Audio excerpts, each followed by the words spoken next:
Tom, I wanted to start with this whole story on McKinsey, and I know that the opposition, Pierre Poilievre's going to town. He wants a committee. He wants to find out why the government is spending so many millions of dollars. And interesting, Tom, we talked about this, remember, back in October when we found out the Quebec government was spending, $35,000 a day paying McKinsey for advice on how to deal with the pandemic. So I want to understand what's unusual in this, and does this really require a Commons committee? It absolutely requires a Commons committee because that's where the work of our democracy gets done.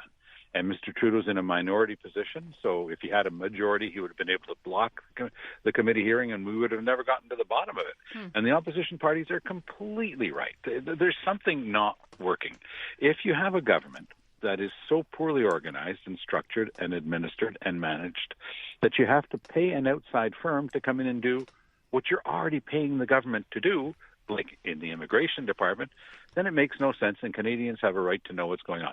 With regard to the Quebec situation, it was disturbing because part of the justification from the Legault government was, look, yes, we're paying a small fortune, and they did. They spent tens of millions of dollars getting advice from McKinsey, but they're saying, but they have contracts with so many other governments.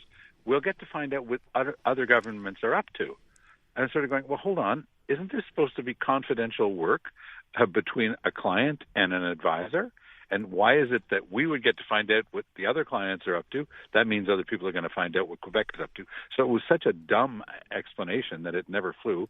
And I think that they were just doing the same thing as everybody else, going to this company that said it had better information on how to handle the pandemic. When you know that Quebec had the worst record in Canada for deaths during pandemic per 100,000 population, it's really hard to understand if we got anything for our money when we went to McKinsey. With regard to the federal government, we're talking into not just millions, not just tens of millions.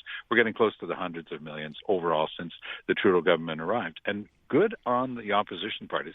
It's not just the Conservatives. It's not just Poilievre. The NDP's in there too. I'm sure that the Bloc will try to piggyback, although they're becoming increasingly irrelevant. We don't even hear about them anymore. But I think that the NDP and the Conservatives are going to push this thing hard, and maybe Canadians will get some of the answers they're entitled to. So what I'm curious about, so, we know it was happening under the Harper government. How far does this go back? When did we start paying outside companies to help decisions being made in government?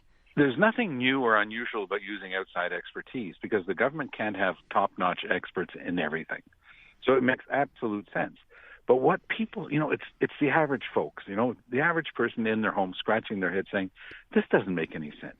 So when the infamous Phoenix Pay system came online, and I'm doing air quotes as I say that, because it never really came online. It was such a disaster. This thing cost hundreds of millions of dollars. Most of the money for that thing went to IBM.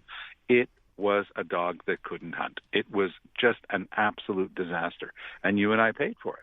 And the stories were legion in Ottawa, people getting two paychecks every pay period, people getting no paychecks for 6 months and being told, well, go borrow at the bank, we can't fix this. So there's something radically different in government today from years ago.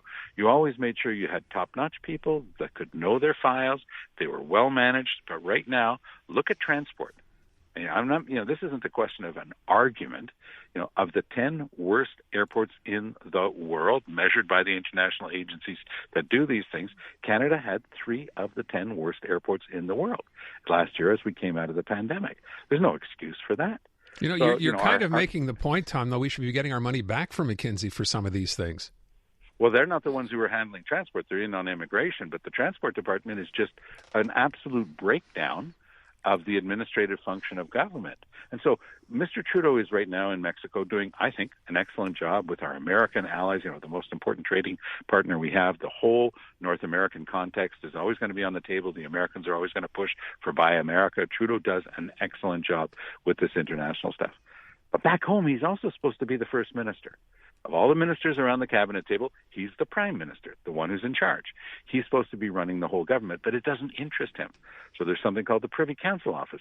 They're supposed to be running the government. But because the only priority of Mr. Trudeau's office, what we call the PMO, the prime minister's office, is his ability to communicate and get his messages out and how he looks, And at the end of the day, the Privy Council office follows suit, and everything is based, and this is where Morneau had one valid complaint in his book. It was, look, everything's based on image. We're not doing the substantive work of government anymore. And I do think that that's the key problem that Mr. Trudeau has. Okay. All right, let's move on. I heard you drop the name Catherine Lubier this morning with Andrew as a potential replacement for Sophie Brochu at Hydro-Quebec. So who is she, Tom, and why would she be a good pick for this job? Well, she's a former advisor to Canadian Prime Minister Stephen Harper. She followed the CAC government into power, and she did a very good job, from what I'm told, of helping them with the transition. Deeply experienced, but she doesn't know anything about the energy sector from anything I've been able to see. So her name was out there because one of the things that, of course, Mr.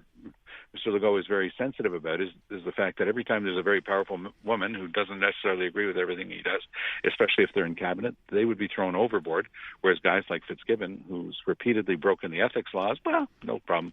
Boys will be boys, and he gets to stay in cabinet. He was out for a few weeks at one point because it just became too much, but he let him right back in.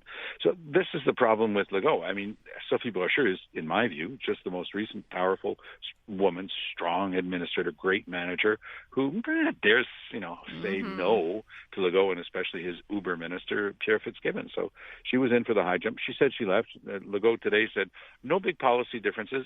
I mean, talk about winning the Golden Pinocchio Award.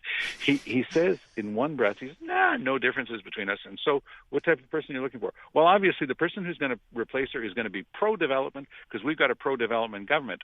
Oops, didn't you just contradict what you said 2 seconds ago, that there was no policy difference between you and Sophie Brochu, who is much more aligned with lowering energy consumption, reducing greenhouse gases, that sort of thing? I just don't like that you gave Fitzgibbon a promotion there. He went from super to Uber, and I think he needs a demotion, Tom, rather than a promotion. Oh, I think he should have been gone so long ago it's not even funny. I mean, just think about that for 1 second, okay? If anybody, had been repeatedly banged out for breaking the law, the ethics law, in Pauline Marois' government, do you think that François Legault, who was, then in opposition, would he have just said, oh, yeah, it's fine, leave the guy there? Well, if it had happened I remember one time it did happen in Couillard's government. It involved Pierre Paradis and a finding with regard to his apartment and stuff like that.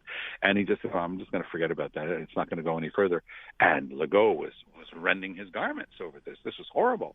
But with regard to him, it's do as I say, not as I do. It's just a classic. He's in the club. You have to wonder at some point, and I think obviously at this point, Sophie Brochu is being very careful about what she says for good reason. That's what you would have expected. But at some point, are we going to find out the truth here?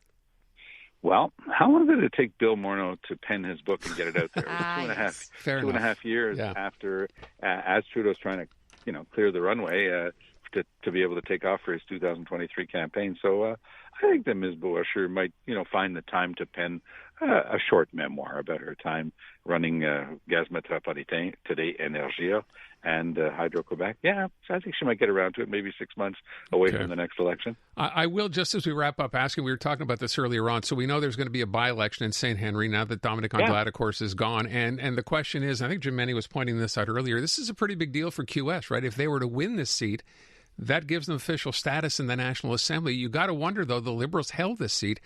How important is it for them to reclaim it? It's crucial, but it's going to be a very tough road to hoe.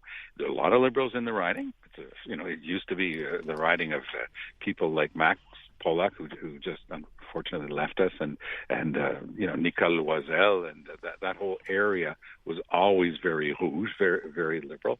And Dominic Anglade held it in this election. Her stepping down gives an opportunity, because if you look at the map of Montreal, the ridings held by Quebec Solidaire, it's almost a missing block between the new riding that they just took, again, from the Liberals. They took from a very strong former minister. They took Verdun. And so this is just a patch of the Southwest that would bridge them into the heart of their stuff that basically runs there after that into the plateau, into Rosemont, Petite Patrie, and all the way east. So, I mean, they've got a really good brand in the more progressive sections of Montreal, and I have a feeling that the Liberals are going to have a heck of a hard time holding onto that seat. My money would be riding on Quebec Solidaire, because they're going to throw everything they can at it, because then they don't have to beg, borrow, and steal for their recognition. They've got full party status, and they're going to have a head of steam. The Liberals right now are just like, the SS Minnow. I mean, for anybody who doesn't remember, that was the boat that ran aground on Gilligan's Island. And they're not doing well. The SS Minnow. Gotta love it.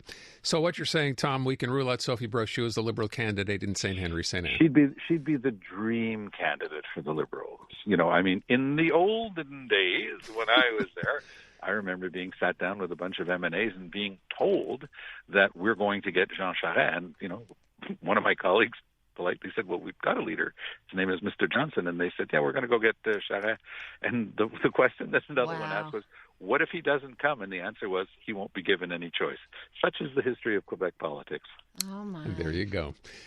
By the way, Tom Mulcair is back tomorrow morning with Andrew Carter at about 7:40 a.m. Thank you, Tom. Take good care.